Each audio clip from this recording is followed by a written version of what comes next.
Awesome. Well, let's kick it off, guys. I'd love to welcome everyone into the space. As you can see, we have the amazing and prolific Daniel Griffith of Timshel Wildland and the author of the recently published book, Wildflowers, gracing us with his presence today. And we are so excited to hear more about everything that you're digging into and making life with over there in Virginia, Daniel. So thank you so much for being here with us. Hey, thank you, Tori, and Farmer's Footprint. We've my wife and I have been probably fangirling on Farmer's Footprint for like at least 2 years now, and so it's a blessing to be with you guys today. That is so funny, so amazing. I feel like we all do that in this regenerative movement. It's so collaborative, it's supportive. We're always looking at others, and two thumbs up, and it's a good feeling. Absolutely. So good. Well, I can see that we have quite a few folks in the room, so feel free to hop on video if it feels good. Also, of course, feel free to, if you're in movement, stay on audio. I know that we all had quite a bit of Zooming in recent days, so yeah, I'd love to kind of kick this off really quickly with just sharing a quick 30,000 foot view of Farmer's Footprint in case we have any folks who are coming in from the Savory Hub world or through Timshel Wildland. So to kick that piece off, I just wanted to share that Farmer's Footprint is a coalition of farmers, educators, doctors, scientists, and business leaders aiming to expose the human and environmental impacts of chemical farming and really offering a path forward through regenerative agricultural practices. So it's no surprise if you're here today and excited about Daniel's work that it's largely aligned with what we're doing over here at Farmer's Footprint. And we are so excited to be a part of this space and really capitalize on our main theory of change, which centers around storytelling. So it's so beautiful to have these opportunities to interact with farmers and land stewards such as yourself, Daniel, because I love when we can enter space together and remove that lens. Anytime you're telling a story, there's of course the lens and the perspective of the person who's sharing it. So to have this moment to really just get to talk to you on a one-on-one, really intimate basis and hear it directly from your mouth and through your lived experience is such a special gift. So yeah, that's Farmer's Footprint. And today we're gonna jump in and hear from Daniel. He's gonna kind of take us down a beautiful path of what he's been working on at Timshel and within his most recent writing. And then we'll kind of transition to Q&A. So probably about halfway through the session, there'll be an opportunity for everyone to either ask some questions in the chat. So feel free as we go along and curiosities arise to place those questions in the chat, or even better, go ahead and once we switch to Q&A, navigate to participants. And then there should be a button at the bottom that says raise hand. And when you click that, your hand will go up and I'll know that we can ask you to unmute yourself and ask your question directly to Daniel, which is in intimate groups like this, it's one of my favorite things is for you guys to have some opportunities to actually interact with him and ask a question directly. So very excited for that.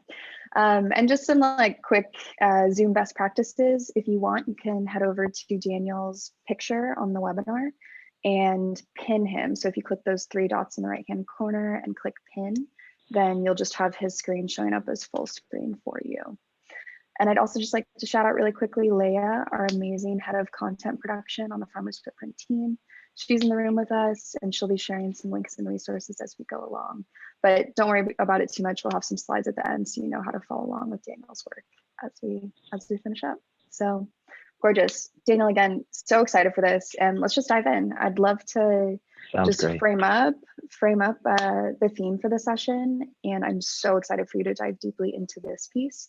Regeneration is hope only if it is first a relationship, which is just like a moment of pause after that, I think is really due, because it's such a beautiful statement, and I'm excited for you to meander and take us on the journey towards that. And to set the stage, I really think it's worthy to note that you chose to name your 400-acre process-led landscape Timshel Wildland instead of Timshel Farm.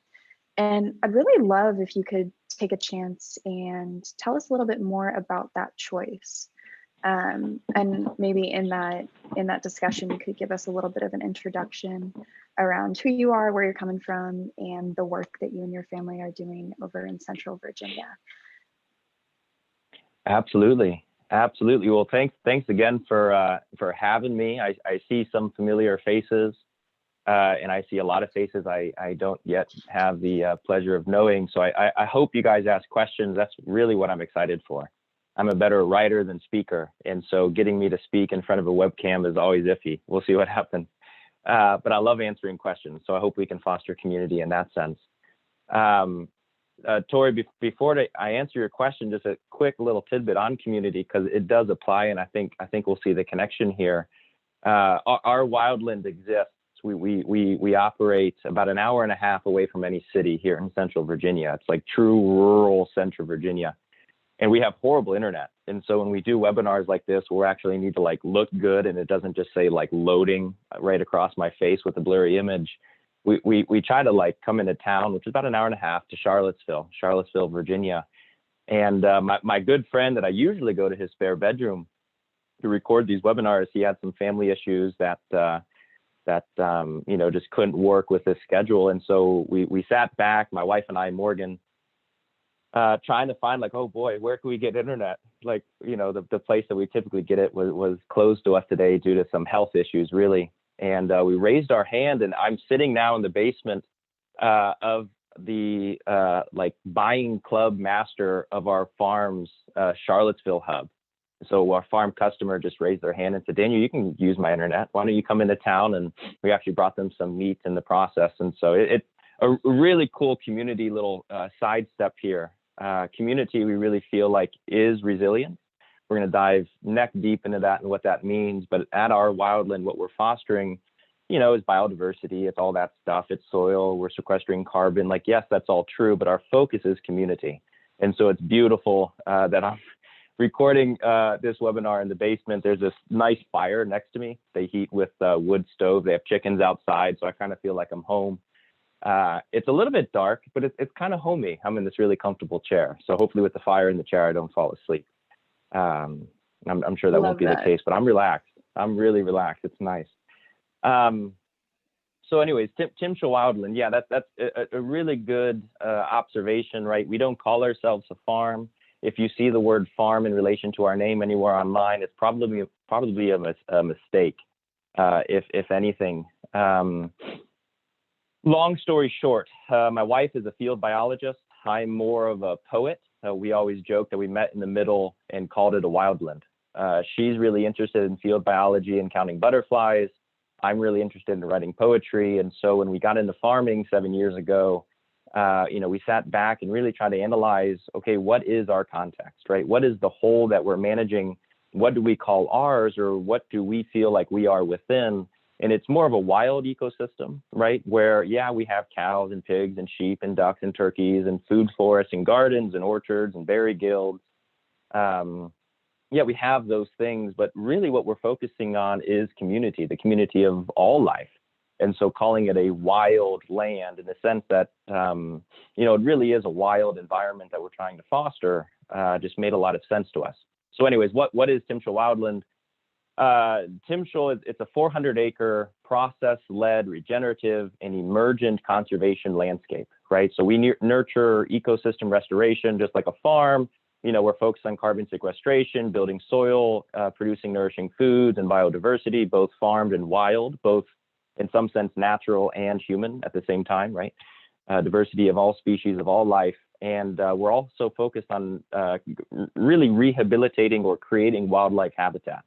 So, in describing this, I always summarize it up saying that we count monarch butterflies, common buckeye butterflies, as much as we spend our time moving cows and feeding chickens. And so we're focused on the whole of the ecosystem. And if you were to sit me down and try to have a good cowboy conversation or like a cattle stockmanship conversation where you try to get me to talk about this lingo, you'll probably lose me.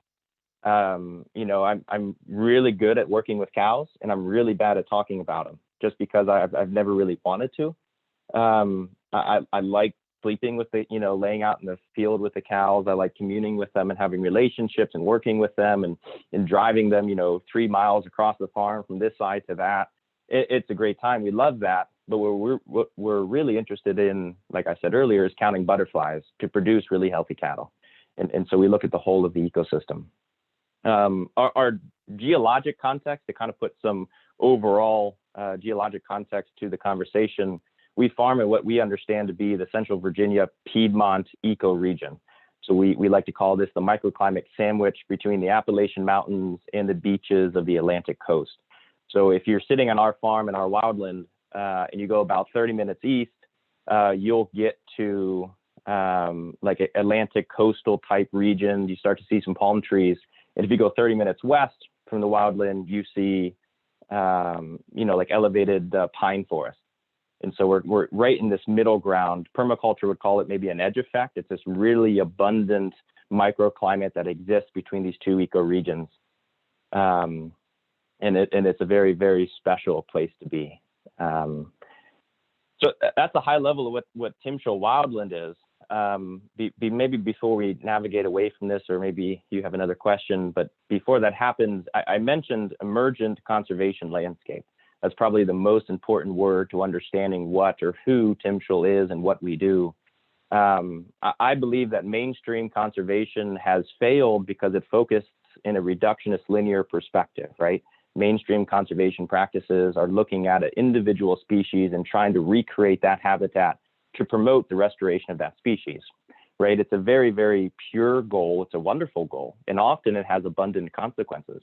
But stepping back and looking at ecosystems as emergent systems, right? Systems that take coevolution and self-organization and community in order to function, right? What we're focused on is counting butterflies, but also looking at the soil nutrients to provide better milkweed for, right, the monarchs, just for instance. And so we're looking at the whole of the ecosystem, aspects, not parts, wholes within wholes. And this is kind of gravitating more to the holistic management Savory Institute side of my life. But that's really what we're focused on. From cattle to carrots to crown beard, which is a native weed, we are focusing on the whole of ecosystems. And so that's a little bit of what Timshel Wildland is all about. Amazing. Thank you so much. That was a gorgeous introduction and first toe in the water with it. And I love one of the conversations you and I have had, Daniel, speaks a lot to what you just mentioned, and this idea of ecosystem emergence and a human's role in it. So I love I think you spoke to something about like a pilot and a co-pilot and that dance that you play with the entire ecosystem. And I wonder if you could just share a little bit more about that concept and how it's shown up in your life. Yeah, that's a really good question. I'm going to move away from this fire just a slice. It's getting hot. Yeah, so boiling down what the wildland really means, right? So if you understand ecosystem emergence or ecosystem succession or resilience in terms of succession and emergence and systems and their processes, if you see that in light of like a vehicle, a car, you have the driver and then the co-pilot, right? And we believe that humans, managers, right, land managers, farmers, if you will, are the co-pilots of ecosystem regeneration. Co-producing or co-creating is perhaps a better word, ecosystem resilience. So regeneration pushes towards resilience. This is a key that we have to understand with our language. Regeneration is good, but regeneration just implies a cycle, right? Regeneration is birth, growth, life, death, decay, and rebirth, right? That's regeneration. But regeneration pushing towards resilience, it inoculates the regenerative process, the log, if you will, with the filaments of community and of relationship. So regeneration pushing towards resilience. And so we believe that humans, land managers, holistic managers, grass farmers, regenerative farmers, call them what you will, but we are co-pilots in the vehicle of ecosystem regeneration pushing towards resilience. We're not in the driver's seat, right? Our feet or our hands are not on the accelerator or the steering wheel, but we are directing those that do have their feet or hands or hooves in this example on those steering and accelerating mechanisms, and we are directing the energies towards a holistic symbiosis. right? Like, so for instance, the cow is in the driver's seat, we have Google Maps in front of us, and we can direct the cow's abundance towards greater symbiotic abundance if we direct them in this way.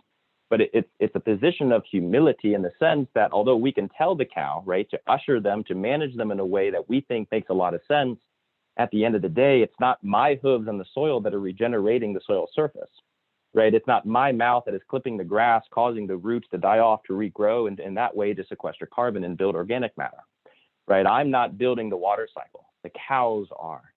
And in that way, my job is to make the cow the very best cow he can possibly be, which we don't need to get into in this very moment. We'll get into it, I think, later. But that's the foundation of why we call it a wildland, or a rewilded farm, meaning that we want our cows to be bovines in an ancient sense. We want them adapted and working within the landscape in a way that the landscape has evolved over thousands upon thousands of years to do it well, right? And so we are co-pilots in the vehicle of ecosystem regeneration, pushing towards resilience, but the animals are the drivers, right? And that focus really places a land manager in a very humble position, but it also eradicates the idea of control from the vehicle entirely, right? If you have Google Maps and you don't have the accelerator or the steering wheel, you can't control where the car goes. You can manage where the car goes. And that difference of language is everything. Yeah, and how that flows up into, the mindset and the behaviors, both of how everything on your farm gets to interact and within that ecosystem. And then also, I love that you said like leading with humility. That's such a beautiful piece. Wow, so good. So I have a copy of your book here, which I'm so glad that you touched on that, because these are some really incredibly profound topics that you speak to in the book as well. And I'd love to kind of invite you, when we spoke, you told me a little bit about your writing process.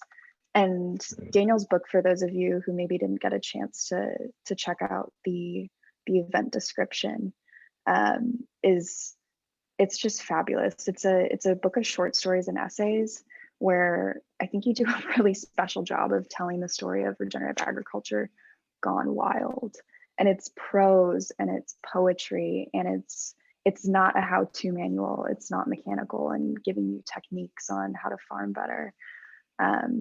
So I'd love to invite you maybe to share. One of the things that I think just made me giggle a little bit when we were talking at first was how you approached your wife and told her about your idea to write this book and the amount of time that you wrote it in. So I'd just love to hear about your process and how it organically emerged from your lived experiences at Timshel. And then also just tell us a little bit about the book in your own words. Absolutely. Absolutely. Yeah. So Wildflowers is the book, published, I think 2 weeks ago, officially released 2 weeks ago. The creative process was one that I'm still trying to figure out. Like, it's over. The book is, released, and you have a copy and I have a copy, and maybe some people here have copies. Like, the thing is done, but I still struggle with the creative process that we underwent, or that we went through, I should say, to create the book, because in many ways it was very emergent. I have a good friend within the Savory Network who always makes fun of me, saying that my favorite word is emergent abundance, as if it was one word, just emergent abundance, because it really is my favorite word. And that's the way we saw this book, not purposefully, but it's what happened. And so anyways, to make a long story short, and maybe you'll ask me to create it or say it longer, that's up to you. I think it's better as a short story. I'm a big fan of short stories. My wife and I's third child was born November 2nd, 2020. So just a couple of months ago. Beautiful little baby girl. And we named her Sequoia, really after an indigenous chief of the Cherokee Indian people. Also after the tree. The tree is spelled in a feminine sense. The tree is actually named after that same Cherokee chief, to be honest with you. I don't know how many people know this history. But anyways, long story short, in the 1810s, 20s, 30s, and 40s, we understand American history as a very turbulent and depressing time.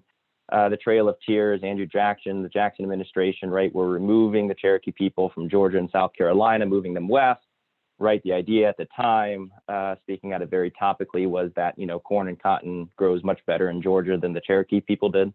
So like we needed more farmland for them. That's a whole nother subject. But anyways, the Cherokee people, for the first time in their long-standing history, it's believed about 10,000 years, the Cherokee people existed in this ecoregion, southeastern United States. They were separated. A great divide pushed between them. Some of the Cherokees stayed. Most of the Cherokees had to leave. A lot of the Cherokees died. But anyways, distance, physical distance, had created a rift, a separation between this very indigenous people group. Indigenous, and I say that from a geographic perspective. But up until this point, their language that they had developed over the eons was not a written language. It had never really been written down. It was oral, and it was beautiful in that sense. But when space divided those families, those people, physically, actual miles were between them, they realized that they still wanted to communicate with each other, right? But you can't communicate from Arkansas to Georgia, right? If you don't have a written language, especially in the mid 1800s. And so what this one chief did, his name was Sequoyah, was he actually created the Cherokee Syllabary, where he took the Cherokee language and he wrote it down.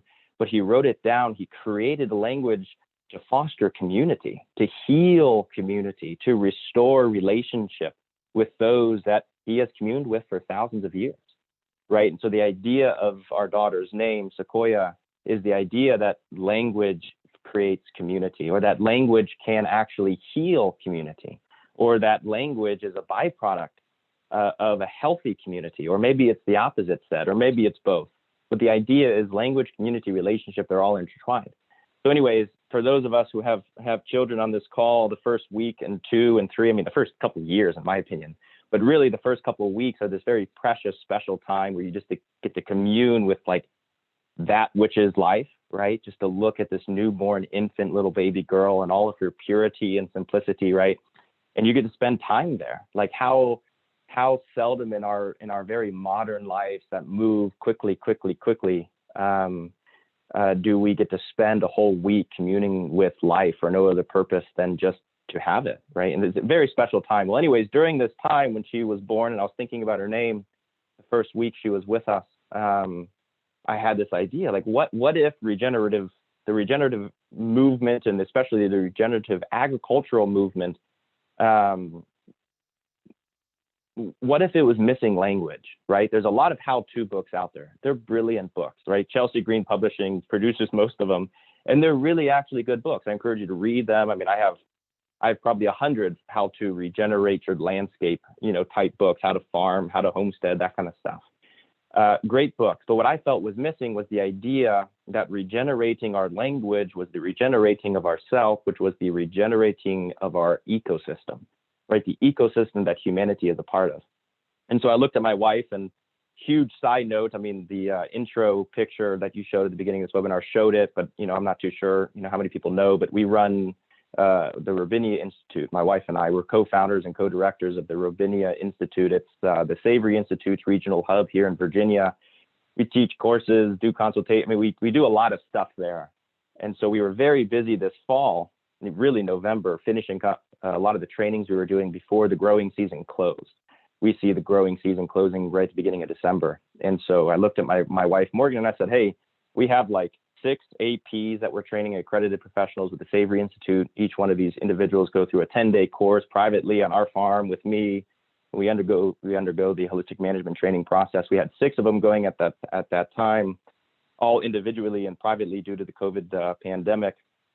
But I said, hey, listen, I got this idea for a book. What if we spent 3 weeks writing it? What if that's just all the time we dedicated to it? What if we just immerse ourselves in the creative process and we teach and we do everything we need to do? But what if we just immerse ourselves in this process to create a book in 3 weeks and see what comes out of it? And at the time, I'm probably even speaking wrongly. I didn't know if it was going to be a book or an online publication. Maybe it was a simple blog article. I knew something had to be written.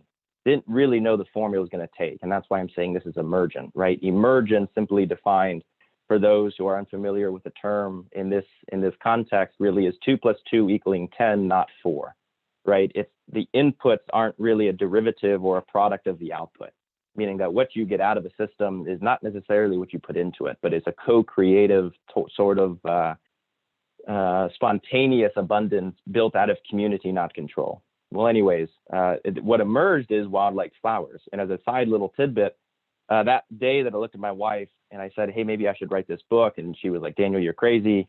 You're already working 80 hours a week. Don't write the book. But I sat down that very day and I started typing on the computer. I didn't have a title. I didn't have a topic. All I knew is that language creates community, or maybe community creates language. And I wrote an introduction. All the way through college, I was a history major and I triple majored, math, computer science, and history. But I wrote a lot of papers in college. And I would always write the introduction first. That was part of my creative process, even from an academic perspective. All of my professors, even as I got into grad school, I entered a master's in American history and government program, dropped out due to some diseases that maybe we'll talk about here. But anyways, I even entered that, wrote some papers, and they were like, Daniel, you can't write a graduate level paper with the intro first. Like, you write the paper, then you build the intro. And I was like, no, you got to understand, I write the intro first. That's what always has worked as part of my process. Well, anyways, I wrote the intro, not knowing what the book was going to be about. I didn't have a table of contents. I didn't know where the book was going. And as it sits today, like if you buy the book and you put the book in front of you and you read the introduction, that introduction is completely unchanged to this day from how I wrote it that first day.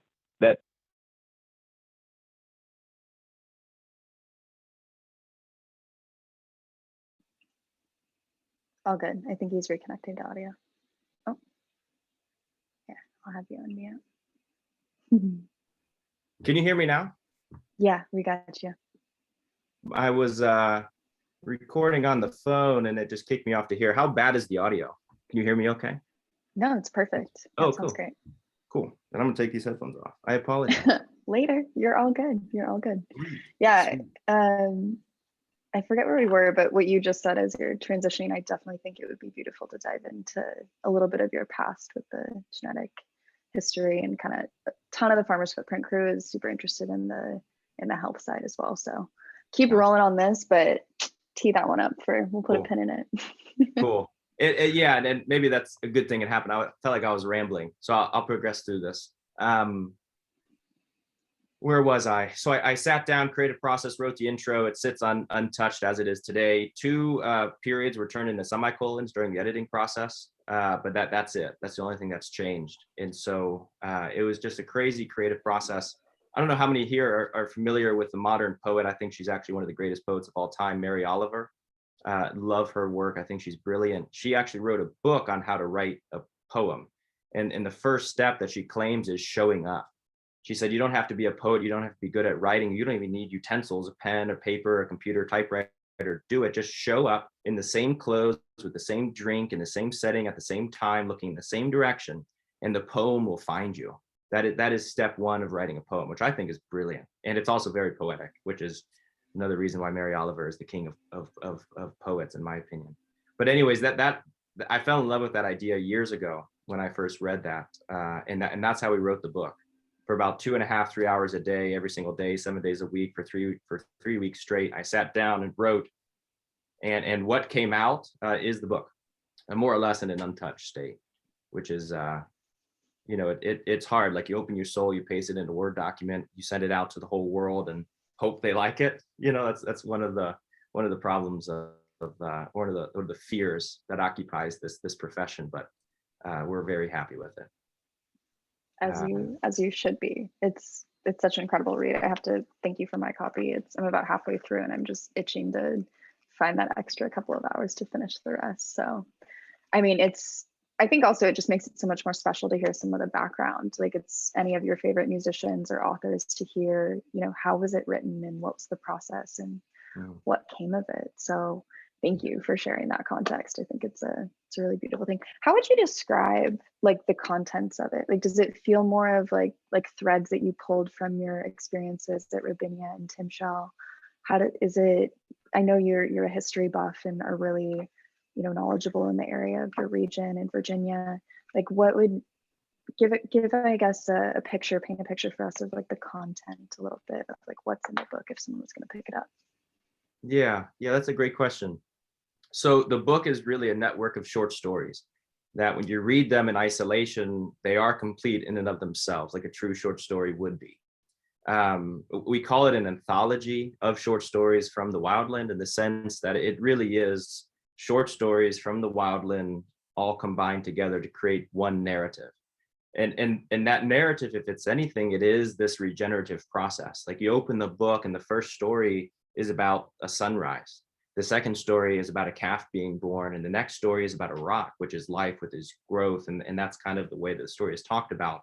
But then the book's feelings, right? Everything about the book changes, and maybe this is right where you're at in the book, but we start to talk about death and decline, right? And so it begins with the sunrise and it ends in death.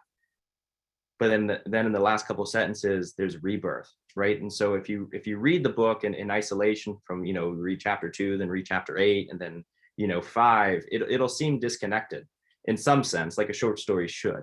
But if you read it as a flow from beginning to end, you'll start with birth and you'll end with rebirth, which was something that was really fun to dive into in the creative process. Also a mistake, by the way. I wrote the sunrise first and I wrote the calf being born second. And my wife, the brilliant woman that she is, she was like, Daniel, you should continue this. And so we did. And so every story is a true story from the wildland, told in a prose-like format, but enriched with a very philosophical poetry, or maybe poetry that seems very philosophical, or maybe even poetry that's very applicable. Maybe it's both, which is kind of hard to even grasp my mind around. You learn a lot about regenerative ag. You learn a lot about carbon sequestration, right? You learn the difference between polywire and polybraid. You learn what herd effect is, what the predator-prey relationship does in herbivores and grazing animals to create abundant ecosystems. You learn about all of this, but it's all secondary to the story itself, which is that philosophy, right? You start at the why we regenerate, and we get to the how very subtly, but we do get there, right? How we regenerate. And so that's the way the book is laid out. There are 2 essays inside of these short stories. I couldn't help myself. I love essays. Probably my greatest reads of all time are like the essays of our Aldo Leopold or Wenderberry. I'm a big essay fan. And so there are 2 essays in there about, one is an essay on wilding, which is really our rewilding journey, but also what rewilding really means. And then 2 is an essay really on eating animals, right? And there's a huge tension in this essay with, is this okay, right? Or is there a difference between a cow and a carrot? Do ethical vegans really have a place? And I kind of say that they do, right? There's questions here that we struggle with, and those are those 2 chapters. Did that answer your question? I hope I did. Yes. Okay. No, and I'd love to riff with you. That's something that I feel pretty into the space. It's a huge advantage. I get to ask all the dumb questions because I'm not a farm rancher and a land steward. And I think that's an advantage in a lot of ways, because without that technical piece, I think he might be frozen. Oh, okay, you're back. Perfect. Maybe it's my internet. Without that technical piece to rely on, my brain always goes to the connective tissue of, what are some of the narratives that are sitting on top? What is this awareness? And, kind of bringing it down from the head. And I think that this book, and really the theme around regeneration, is only hope if it is first relationship. Can you guys hear me okay?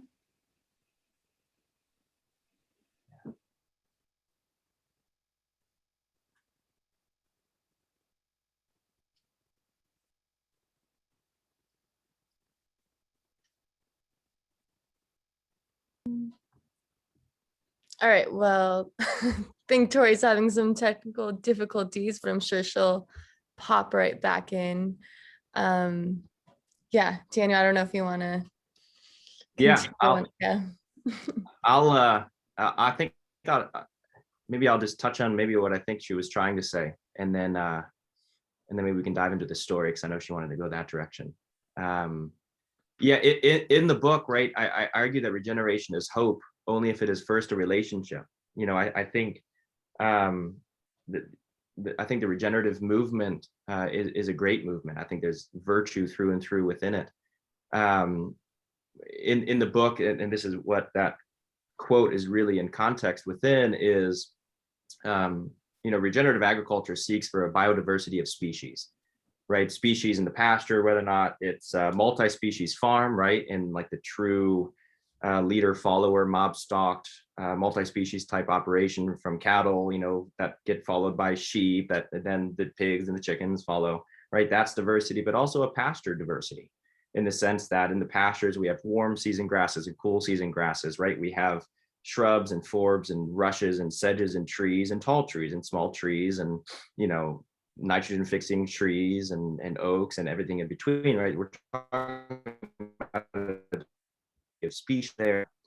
What if that same species operated in the human world? Or maybe it does, and we just have to focus on that, right? What if a community of folks can come together, right, to create the same abundance that warm and cool season grasses do in the pasture? Obviously, the abundance is different because the context is different, right? But regeneration is hope only if it is first a relationship, implies to all biodiversity, or bio seen in more of a holistic context, meaning all of life, all of creation, from cows to carrots to crown beards to human culture. Is Tori back on? Should I just keep talking? It's up to you guys. I'm here. I love where you're taking this. I'm so sorry, guys. My audio or my video totally cut out. So I'm going to try hanging on video for just one quick sec to see if my internet can kind of stabilize. But yeah, so I love where you just took that. Amazing. We can keep rolling. I actually want to really quickly, I'll ask you one more question, but if anyone has questions, please head down to participants and raise hands. This is a perfect time to transition and give you guys a chance to ask all those burning questions that you have for. Okay, cool. We've got a couple coming up. So why don't we take a second transition? If we hit a pause, I have so many other questions for you. I think we could be talking for like 3 hours and just really, really enjoying this. So to give the space for our wonderful community members, though, let's jump in. I'd love to tap Tom Robinson. Tom, what's going on? Good to have you here with us. Thank you all. Thanks, Tori, for putting these on. I've come to a couple of these. They're awesome. I'll put my video on too, I guess. Daniel, thank you for sharing your wisdom and your lived stories and your writings. It's just like incredible hearing you talk about this holistic vision you have for nature and community. And I'm really curious because I know you have a background in technology and you said computer science, and yet now you're living, you said, away from technology where you don't have internet. And obviously we all wouldn't be connecting right now if it wasn't for these technologies. So I'm really curious because this is something I struggle with, is do you think technology can be integrated with some sort of emergent wilding, and can it be integrated into a sustainable future where we live in greater harmony with nature and with each other and community? Or how do you think we can do that, utilizing it can it be used for productive purposes in agriculture, or do you think technology's gone too far? How can we manage that relationship? That's just one thing that's interesting to me. Yeah, that's a brilliant question. Thank you so much for it. In full transparency, this is a little bit of a joke. Then I'm going to answer your question very seriously. We don't have internet because we can't. There's just no internet providers in our area that want to go out to where we are. Very soon, we will actually have internet. There's a huge push in Virginia to more or less standardize internet access for all of the rural communities, basically to level out internet access for Virginia, which I'm a big fan of. If I didn't have to drive an hour and a half one way to do this webinar, I'd be a little bit happier. And so I do see a place for technology within the idea of virtual community, really just any community at all, but definitely a virtual community, right? And in the age that we live in, especially this age, 2020, 2021, right, this is the only option we have. So without technology, we won't have really any community. And so in that way, I think there's a huge role for it. And in more of a comedic sense, we don't have it because we can't. That said, right, you have a bigger question, right, that you're asking. What is the role of technology within regeneration, right? And creating a future where our kids can breathe fresh air, can drink out of springs and streams without being poisoned to death. Like, where is the role of technology to create and to co-create that future? I'm not sure. I think it's possible. In a previous life, I was this award-winning coder, like cybersecurity kind of geek. And in some ways, I still have that within me. I like poetry a lot more than math, and so I gravitate towards poetry, and I'll leave the math, on the other side of my life. But like in college, I tutored Calc 3, and I'm good at it. I think we can create systems, is my point in saying that. I think we can create systems that could integrate healthy, natural, process-based systems with modern technology. I think it's possible. I question how much it's needed and how much it's humanity's germ or humanity's desire to foster the germ of just creating solvents to problems, right? Instead of trying to just eradicate the problems or the source of the problems altogether. So for instance, do you need, and this is a question, I don't know the answer, to be perfectly honest and transparent, but do you need a no-till drill, right, to increase pasture diversity? And I'm talking from a large range management perspective, right? Do we need the technology of a no-till drill to increase pasture diversity, or are we just not patient? This is the question. You wait long enough and you manage animals in place holistically for enough time, the diversity will surge, right? Carbon or climate change, human-induced climate change based upon a lack of carbon sequestration and other measures, water cycle health, right? This is a modern phenomenon, but no-till drills and Wi-Fi are also modern phenomenons. And so nature did it a lot better before we came in with technology. But can technology fix this problem? I think it can, but we have to stop, to question, to ask, and make sure that we're humble enough to know that, like, maybe we don't buy a no-till drill, or maybe we sell our no-till drill in this example. And the example can be extrapolated to internet or Wi-Fi or 5G, which is another pressing thing in all of our lives, and so forth. Great, thanks. Yeah, I agree. So start kind of looking at the, I guess, like the problem first, like, could it help solve this root problem that we have, rather than like this entrepreneurial culture of just creating new things and raising money for them and trying to make them happen out of sheer kind of talking, not like real impact, but right. Yeah, and I think there's a lot of solvents, right? I mean, like, do we need to grow vegetables indoors, right? In climate controlled, like veganic type water-based solution, aquaponic solutions, in areas of the world that they grow just finely outdoors, right? Like, I know a Farmer's Footprint has a relationship with Jean-Martin Fortier, but like, he's growing thousands upon thousands of pounds of vegetables in no space at all, right? And it's all breathing the sun, right? It's all photosynthesizing based upon solar patterns, not some artificial light indoors, in created facilities. So like, it's possible, right? And so we just have to question for our own context, run through the context checks, like you're saying, what is really the problem? Is the problem a lack of technology, or is the problem technology itself? Every different question, right, facing every different individual and unique context will have a different answer. A lot of the times in our wildland, we stray away from technology just because I like sitting and counting butterflies much more than I like operating tractors with no-till drills behind me. But that's a lifestyle choice, right? That's a context-based decision where I will much rather count butterflies, right? That's what I'm focused on. That's what brings me peace and abundance in my family's life. So I hope that answers your question. I'm seeing lots of nodding heads and thumbs up. So yeah, that's so beautiful. I'm not gonna be able to say it just as well as you did right now, but is the emphasis on technology, or is it technology, creating the problem?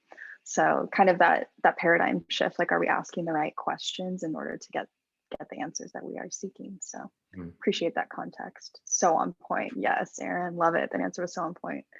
Awesome. Well, we have a lineup of Anthony's right now. We're really curious to ask you questions. So I'm gonna start with Anthony Corsaro. Anthony, I'm gonna ask you to unmute. Hey everybody, thank you, Tori. Thank you, Daniel. This has been really awesome. My question is, as somebody that was not doing this work and came to it, for the rest of us that are doing something else currently that want to be a producer of some kind like yourself and a land steward like yourself, what kind of insights would you offer? Like, what questions would you have us ask ourselves, or just thoughts on that? Yeah, and your question is based upon starting an operation or a journey within the regenerative movement, or Yeah, what? like if somebody actually wants to be a rancher, right? Got it. Okay. Yeah, I mean, you'll start to see the Savory Institute holistic management side kind of starting to ooze through me answering this question, I hope. But I'm a firm believer in the powers, like the truly magical and abundant powers of the holistic context. Holistic context is something that is part of the holistic management decision-making framework. But I once was in a conversation with Alan Savory, and he looked at us and he said, as soon as you form a context and you start making decisions based upon that context, you're managing holistically. That's it. Everything else, right, is not supplemental in the sense that you can take it out and still thrive.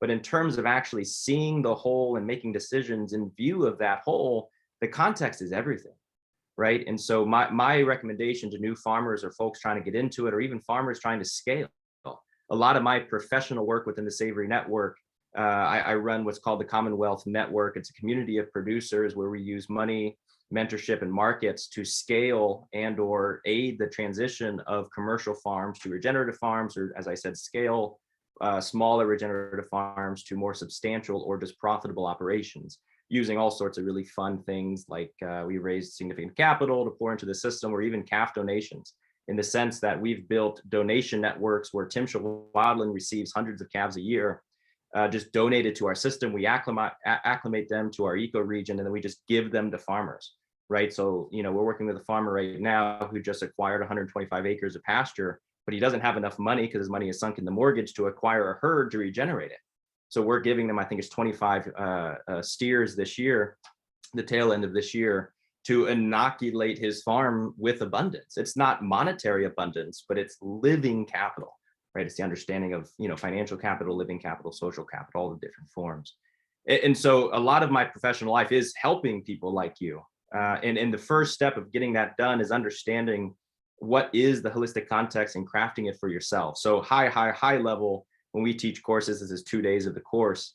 And so I really am just giving you a 30,000 foot view of the thing. But the holistic context is threefold. The first is quality of life, where you sit down with your partner. It could be your wife, it could be your farm, anybody who's responsible for living this life with you, actually making decisions within this operation, and you craft what the life of your future should look like, right? And so I see, rivers that are, flowing, and I'm happy and I'm peaceful. We live with the seasons, and we're not waking up at 4 a.m. to move the cows, or maybe we are waking up at 4 a.m. to move the cows, right? Like, these are really poor examples, but they're enough to get you thinking in a very quick environment like this is.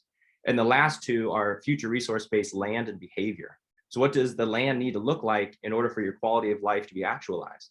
And how do you need to behave, right? Like, if you're trying to create a wildland, you sitting on a tractor for 12 hours a day probably isn't the way that you're going to create that quality of life, right? You need to be focused on other things. And that context is really what narrows your focus down to your whole, looking at what you manage, called the whole under management, and allowing you to set your sights on something that makes sense. So for instance, as a quick instance, an example, when my wife and I acquired our land base, the 400 acres that we currently farm on many years ago, we were moving from Ohio, a 30-acre farm. We ran chickens, really no large ruminants, and then a huge market garden. And we found that context just didn't fit what we believed our holistic context to be. I don't like chickens and I don't like gardening, right? And I see myself thriving in big scale acreage where I get to be alone and write poetry. I don't want to be outside on 30 acres just outside of Cleveland, Ohio, with planes flying overhead. That was not the future I wanted to create. It makes sense for other people. It didn't make sense for our context. And so we started looking for land elsewhere. We looked in Colorado and Kentucky and California, Northern California and Virginia and other places. And what we found was the Virginia landscape suited that context, meaning that we could still run large animals, large numbers of large ruminants, cattle, sheep, and the like, in areas that weren't, 1,000 acre or 100,000 acre BLM type operations, right? We wanted to own the land. We didn't want to lease it in that perspective. And so our context and understanding our context formed where we farm, not just how we farmed or why we farmed or in which way did we farm or what we farmed, but the where in which we farmed. And so that context is everything. I'm kind of beating it at this point, but I would encourage you to start with context. He's muted. So Anthony, I don't know if you have any Yeah, no, that's beautiful. Makes complete sense. And it's very commonsensical, right? It's natural, and it just aligns with everything this movement's about, which is kind of don't overthink it, but think about it enough. Right. Yeah. Think about you and your whole and dream. I mean, I know there's a lady in the Savory Institute that I think is a genius. Her name is Abby Smith. She's a hub out in Northern California and also is the global network coordinator. She is the context queen, in my opinion. I mean, when she teaches context, people cry. And she does it in that way for, I think, the reason that when you're really getting down to it, right? When you open your heart and your soul and you start actually putting pen to paper on what you want your future to look like, right? And you're not putting hurdles or barriers around it. It's just, it's a naked truth, if you will. It's empowering and it's deeply emotional. It even can get spiritual if you let it. But it's an empowering experience. I would encourage you to go through that. Thank you. Yeah. Thanks, Daniel. I also really love just the classic with those huge life shifts or decisions, just take it one step at a time. And you just really gave a gorgeous illustration of like, just start small and like ask yourself a question first. So thanks for that, really empowering. Anthony Boyd, what's going on? How are you? Good. All right. Yeah. Thanks for picking me. I noticed that a lot of Anthony's. So I'm not 100% sure the best way to phrase this question. So thank you for sticking with me. But some of the things that you've talked about, and actually what you just said, other Anthony or original Anthony will say, thinking about it enough is one of those kind of core questions that I've had about this movement in general. Try to play devil's advocate in my mind just to be sure of something. But like eventually you're managing or you're a steward for this land in some capacity, right? And so at what point, since so much of nature, and you talk about rewilding as a process, at what point do we not know enough? We don't have the capacity to know enough about nature to make wise decisions. And so it could or has the potential to turn into just another flavor of the mechanized system in place today. Yeah. Yeah. I'm sorry to interrupt. I think it's a brilliant question. I think there's a question in there. And if I understand you correctly, it's exactly what we need to be talking about. It not telling you to buy the book, but if you read the book, it's heavily about what the book is about, right? It's this tension. It's the tension and the abundance of letting go and understanding what you don't need to understand everything. But some things you do need to understand, absolutely. In a part of the book, I think the regenerative movement, to a large degree, or from a high level, is in many ways, in my opinion, about to make the same mistake that the conventional agricultural movement made back in the 1920s and 30s, which is the idea that it's really the commodification of the natural world, meaning that we need to produce a lot of product in very little time. We got to do it right now. But instead of talking about corn, we're talking about carbon, right? Everybody right now is interested in sequestering more carbon now. This is a fine conversation to have. Absolutely, right? I wholly believe in carbon sequestration. I wholly believe in the carbon sequestrating power of the ruminant. And I believe in carbon markets and this potential success that we can have in those sort of systems. I believe in all of that, right? But at what point do we look at the regenerative agriculture movement and just see it as commercial agriculture rebranded, right? That would be a very, very poor reality living in the future if we have this third agricultural revolution, right? We have the commercial, the regenerative, and then the regenerative, right? That's somewhere we don't want to get to. And in that same sense, as we're making management decisions in a land base, right? Because we can't understand everything, right? That's abundantly clear. Walk outside and you'll know it within 15 seconds that there's a multiplicity of systems and living wholes in front of you that you're not going to understand. And it's overwhelming, right? And you're going to need to make a decision based upon inadequate information. Elaine Ingham, who I believe is the greatest soil scientist of our age, she has this great course online. It's like I forget, the soil understanding the soil food web. But I was talking with her the other day, a couple months ago, and she said that she only understands about 1% of how the soil and its biota functions. right? So we have the top soil scientists, in my opinion, in the world, understanding the soil food web at 1%, right? So there's 99% that she doesn't understand. But we need to move forward. We need to regenerate because we are, in many ways, far too real in a climate crisis, right? So how do we move forward? All of that is to answer your question in this way. We need to monitor. Monitoring the ecosystems that we touch, that we impact, is the most important part of management. To manage holistically, you need a context, but to continue managing holistically, we need to monitor, right? So for instance, if you have a wife or partner, or maybe just a family or mother figure, this will make sense to you. But like, if you try to love somebody else in your life, right, and you never look at their facial structures, you never ask them if you're loving them correctly, or if you're loving them how they need, or what is their love language, any sort of abundance that can occur is accidental, right? Like, you have to pick one of the 5 love languages, and you have a really bad probability of picking the right one if you don't ask the questions. Asking the questions is the most important part, right? And so when we're making decisions in land-based, the idea is to not screw up, or the idea is to not screw up. The idea is to create mechanisms before we even act to monitor those decisions.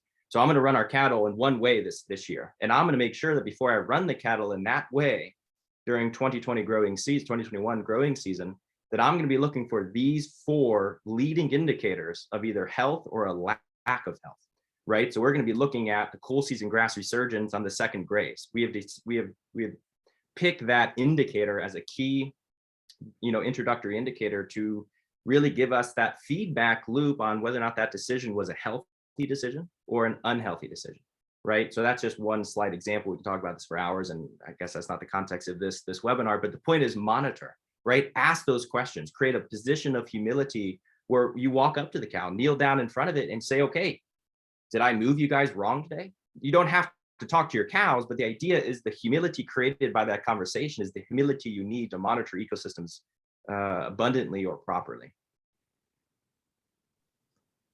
Yeah, that's such a good answer. And the point where you talk about switching corn for carbon is really interesting. But to your point, I better buy your book. Yeah. I love that. I love the piece. How did you phrase it, from commercial to regeneration to regeneration? Yeah. There's so much that needs to be unboxed in that, and I think it flows really beautifully with your words around language. I've noticed that oftentimes in myself, I can only speak to myself, but I have this knee-jerk reaction to label things and name them, and I think that's kind of a conditioned response within a fair amount of people, like in our society. And I love that you're putting a microscope on the language that we're using and looking at and talking about these things. I think it's hugely and vastly important. And I'd love to elevate Jesse's question, a member of our community. She's curious, how would you define the regenerative movement given the context of language that you spoke of earlier? Yeah. It's a great just question. A small question, right? Just define it. It's a simply gargantuan question. And I always feel bad when I do these webinars because I sound like a salesman. I am the antithesis of what a salesman is, not because I don't like salesmen. That's just not my personality. It's not my context. I just don't do it well. But in the book, it's what the book is about. So if this answer is inadequate, please just go buy the book. But regeneration is hope, right? I mean, like, there's Kiss the Ground, in my opinion, has one of the better definitions of regeneration out there. To me, they're not wrong in the slightest. I'm just focused on a different aspect of regeneration, which is the understanding that in order to regenerate, right, we need to have community, we need to have language, we need to have relationship. But that the product of those communities, those relationships, the symbiotic development of what I would like to call uniform diversity, right? In the sense that diversity is everywhere and therefore it is uniform. So the resultant of a uniform diversity is hope, right? Because like I said earlier, regeneration is good. Regeneration pushing towards resilience is best. Regeneration just implies a cycle, right? That's all regeneration is, right? It's cyclic. Like I said earlier, it's birth, growth, life, death, and rebirth. Resilience occupies the niche inside of rebirth, right? Regeneration, to be hope, is the optimization or the placement of abundance in that rebirth. And so in the book, in one of the chapters, it's an essay on community is the chapter title. I don't know the number, but it's really to answer this question, right? So like if a cow dies and it doesn't nourish you, was that death wasted? If that cow healed its environment during its life, but it didn't do anything in its death, did this cow participate in the regenerative cycle? I'm not too sure, right? At least I question it. I want to pause here, right? And really look at the thing itself. And so the idea of regeneration being hope, right? That it's a product of community. If you look at the subtitle of the book, it's Wild Like Flowers, the restoration of relationship through regeneration. Relationship is a product of regeneration, is what that vocabulary, what that language is indicating, right? That relationships are the products of regeneration, and therefore it is hope, right? I mean, carbon sequestration is cool, right? And if you can pay me as a farmer to sequester carbon on our 400 acres, that's pretty cool as a farm business, right? But the hope that follows that outcome is the outcome itself. Carbon sequestration is not a product. It's not an outcome that we seek for, that we search for. It's the natural functioning of an ecosystem that's functioning abundantly, right? Carbon sequestration produces hope. You're all good, brother. Carbon sequestration produces hope, and that hope is the product that we seek. So I don't know if that answers your question, but that's what. That and more. It was amazing. Yes. We're getting claps. I just have to share with you because I know you're probably not in the chat, but terrific, brilliant conversation. I'm just like, this is so fabulous. Thank you. I'd love to pass the mic to kind of ask a further question who just clapped you out with Antonio. Thanks, Tori. Yeah, sort of uncanny timing. Daniel, thank you so much. Such a pleasure to hear your perspectives. And coincidentally, my question was about, let's call it precision of language. You know, at the risk sometimes of being pedantic, I think the modern mind gets a little lazy around language. And so I'm really appreciating not just the poetry, but the essence of meaning. So just a quick retelling. I was sitting with a group of friends, about 5 or 6 of us, on a friend's farm in Costa Rica. And we realized, I think I was the only North American there at the time. No, actually, Alex Groom was there, so it was a Canadian there. But we were able to determine that with 8 languages known or represented, a few people were bilingual, that the word sloth, right, perezoso in Spanish, is pejorative for lazy in 8 languages. And, you know, it's a fascinating creature if you ever spend any time in the neotropics. So I've done the deep dive on sloth, and, you know, here's a creature whose numbers are more abundant, or excuse me, it's the second most successful mammal in the neotropics after monkeys. And, you know, with ancient DNA, a survivor, really, with very specific survival strategies. I think from an ecological perspective, you could argue that the sloth is really, really good at being a sloth. And, you know, it gave me cause. It's from that moment, I find myself bristling every time I hear modern speakers use a term, extract a term from nature pejoratively. I get a visceral tensioning.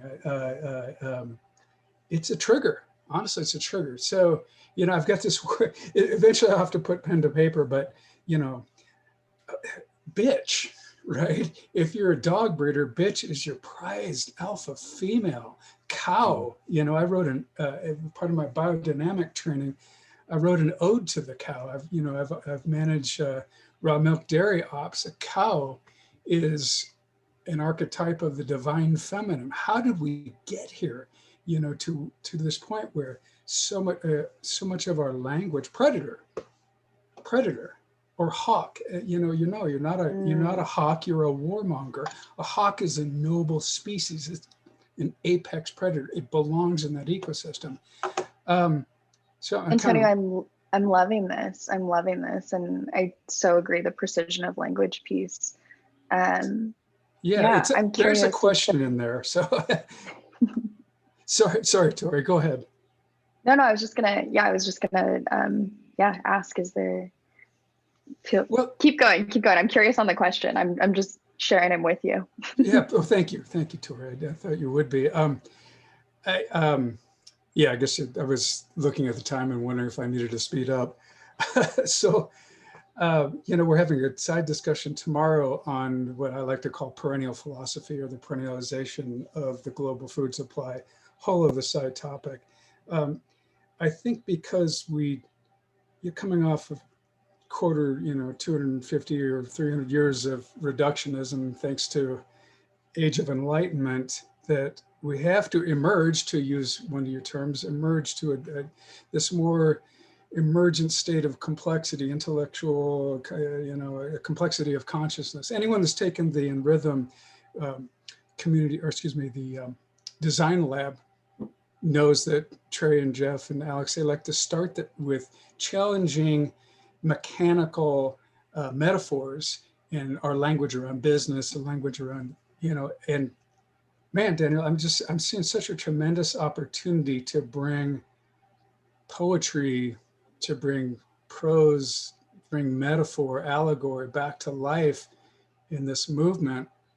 While we have our boots firmly rooted and grounded in practical outcomes. I don't know if that's a question or not, but I'd love to hear your riff on that, your language metrics. I think it's a huge part of this movement. So yeah. Thank you for your work. No, I appreciate the ideas, Antonio. I couldn't agree more. And I think my response is going to be short and simple in that agreement. But in the book, in the introduction, I write the word cultivate. When you go back to the Latin foundation of the word is cultivo in Latin. And it means to till or to move or to toil over something. And it's a verb. But if you take that word cultivo and you bring it back to the original Greek, so now we're talking about Koine Greek, basically it's a cognate version of the word cultivo in Latin. It's not cultivo, it's actually pelo. Pelo is the Koine Greek word for what the cultivate, modern English word, is based off of. It doesn't mean to till. It doesn't mean to toil. It doesn't mean to move. It means to be. That's it, to be. And so when we're thinking about cultivation today, and we're thinking about the regenerative movement, it's your decision whether or not you want to go back to Greek, stop at Latin, or progress to today. I want to go back to the Greek, not because I favor Greek and Greek culture. I think they're pretty cool, but the idea is I want to be, I don't want to toil, right? That's why our wildland is called a wildland. I want to usher pelo into our wildland. I don't want cultivo. That can stay at the door. So, I completely agree with you. Completely agree with you. I love that. Thank you, Daniel, so much. And thank you, Antonio, for that gorgeous question. I really appreciated the beauty of just being able to riff together here. I have one more question that came in that through a direct message that I'd love to bring to you, Daniel. And I think it speaks to the answer that you just shared with Antonio and all of us as well, of that recalling of ancientness. And you've spoken to this a little bit, threaded throughout in your book from what I've read, and then also in this discussion today. And I'm really, really curious, because I know that you've done a fair amount of research, and it's infused in your book, Indigenous Perspectives. And we've had some questions come through around, what does it mean? What kind of emphasis is there to rewild using native species?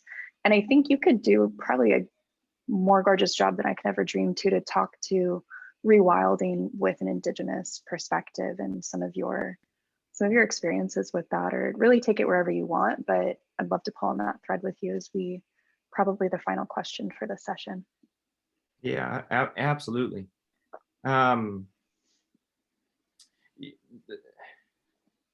This book is many things. I was on a webinar last week with the Savory Institute and Bobby Gill, a great person and friend. And he asked me a question very similar to this. Hey, it's Bobby on the call. Hey, Bobby, I didn't know you were here. Good day. Good day. But he asked me a very similar question. And that is this book a subtle critique of the regenerative movement? And I don't know if it is or isn't. If it is, it's a very humble and subtle critique of the regenerative movement. I think humility is the only place to start. And so if it is a deeply humble one. But it is singed by indigenous philosophy, indigenous spirituality, and indigenous views of the world. Indigenous cultures all over the United States and other areas of the world, all different continents, have been able to retain an understanding that humanity is not separate from the natural world. In fact, the word natural world doesn't really even occupy their language, right? It's just the world. What do you mean there's a natural and an unnatural component, right? We all one, this is all one ecosystem. We see the same sort of rhetoric within the holistic management and Savory Institute realm, where we argue, or at least we understand, and this is part of our educational programs, there are many different environments. There is only one ecosystem. That is why that we can talk about water cycling and its processes in Virginia, United States, in as much as we can talk about it in Costa Rica. We operate in one ecosystem. Every part of the world is natural, and we are all a part of it. And so we start to see the regenerative movement being imbued, being inoculated with these indigenous perspectives and these indigenous philosophies. And I think it enriches the entire movement. I think if anything, we need to focus on the source of why we do what we do. And what we see is that the predator-prey relationships, right? Predators are pushing animals naturally in nature. So that's why we do it, right? And in the same way, we need to be looking at indigenous philosophies and understanding why that is believed and why that works, so we can emulate it in our own systems. Or maybe, right, God forbid, we actually become those systems, right? We actually perceive the natural world as just cut out the word natural, and it's just the world, and we are a part of it. We are one aspect, one smaller whole within the many greater interconnected wholes all around us. So anyways, I said this book was a kind of a subtle critique. Every chapter more or less is a critique on a very humble and subtle critique on the regenerative movement via indigenous philosophy.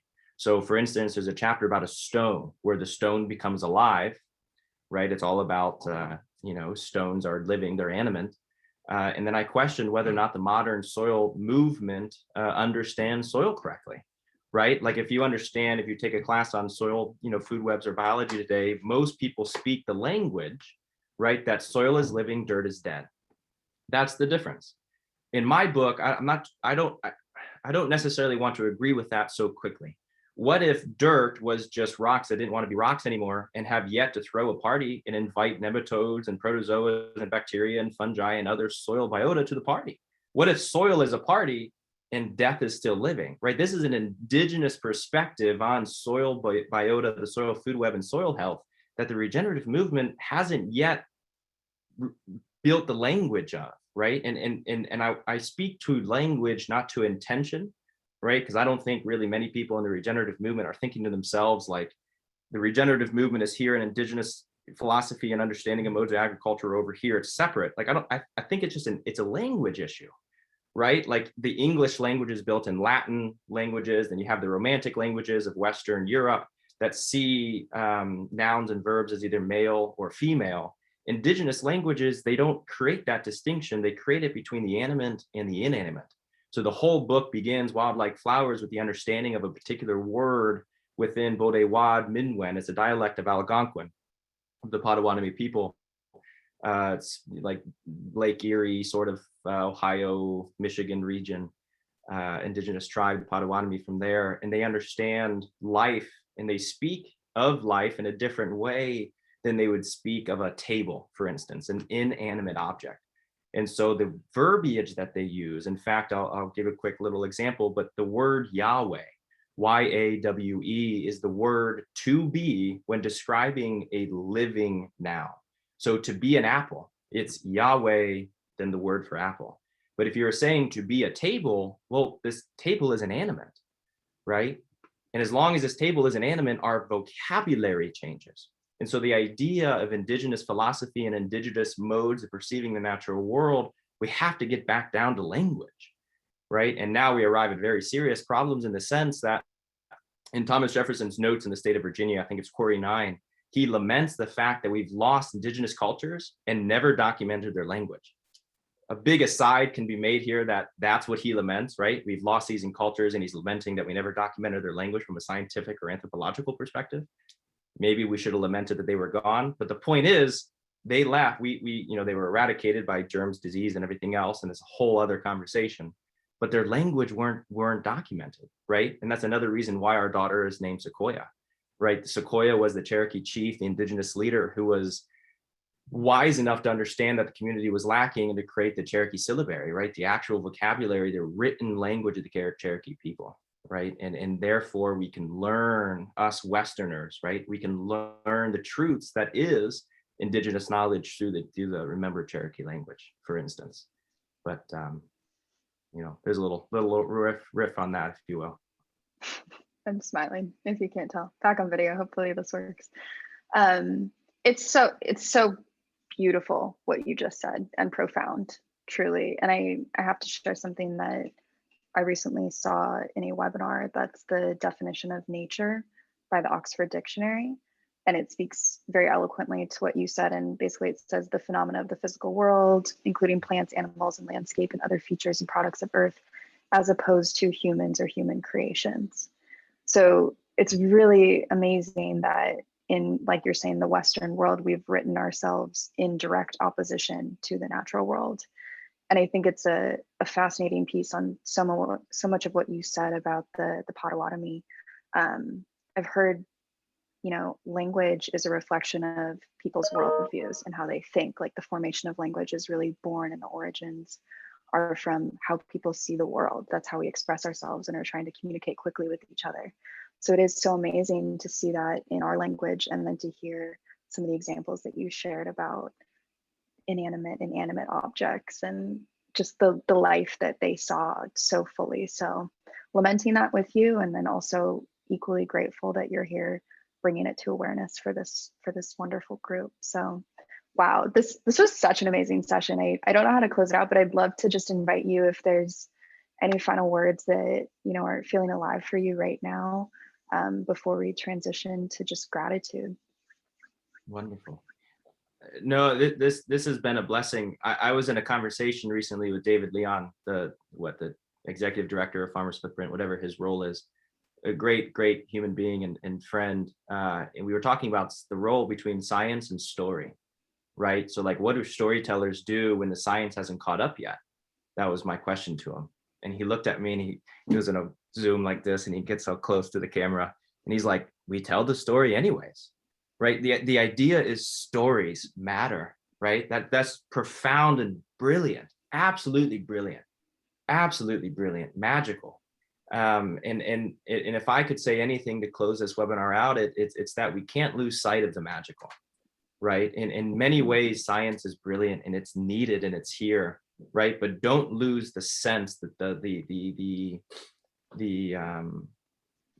beauty of magic for the math, right? For the scientific understanding of carbon sequestration, like court carbon, right? Get on your hands and knees in a grassland, and all with cattle or sheep or pigs or chickens or ducks or turkeys, whatever sort of animals are around you, working it, driving in the driver's seat of the vehicle, right? Going back to the initial conversations that we had, get down on your hands and knees and commune with carbon sequestration, right? Get involved within the magic, and don't lose the sense of the magical. In the book, I wrote, I'll see if I can quote it. I don't know if I could, but to see is to see the remarkable. In many ways, far too real. It is to see ourselves in the daily and the mundane miracles of creation, right? The idea is just open your eyes and don't lose the magical. And when you approach the natural world, maybe just the world, if we can say it that way, from this perspective, right? Everything you see is remarkable. To see is to see the remarkable. So that would be my one conversation terminating remark for you, I guess. I wish I had a billboard to put that on. It's so special. Thank you. And truly, I mean, as a Savory Hub leader, a farmer, an entrepreneur, an author, a father, you are doing so many things. And I'm sure there are so many directions that are constantly asking for your attention to be pulled in any given day, week, month, and year. So huge gratitude on behalf of everyone here in this space today and the many more who will have a chance to watch the replay for choosing to spend an hour, and now it's coming up on an hour and a half with us. It means so much, and I know this community is more enriched and dynamic because of these words and your knowledge. And a few of the folks who have ordered your book already, they're sharing in the chat. So I just, I feel almost speechless. So I'm going to do my best job to just share thanks with you on behalf of everyone here and myself especially. It is a blessing for me more than you could ever understand. I think I actually told you this, but in full transparency, I don't really believe in New Year's resolutions, but I created one this year. My 2021 New Year's resolutions was to have conversations with as many people as I can for no perceived purpose, right? Just to shed our luggage, to sit down at a campfire together, to commune over a meal, or in this case, a virtual, wonderful webinar setting, and just to talk, right? And see what sort of abundant emergence or emergent abundance we can create. So this is right in line with what I want to be doing. You're right, very busy. And at the same time, I'm right where I need to be. So very, very thankful for this platform and the community that we can foster here with it. So agree with that. And the community piece is so special. Thank you for being a bridge builder between the Farmers Footprint community and ours.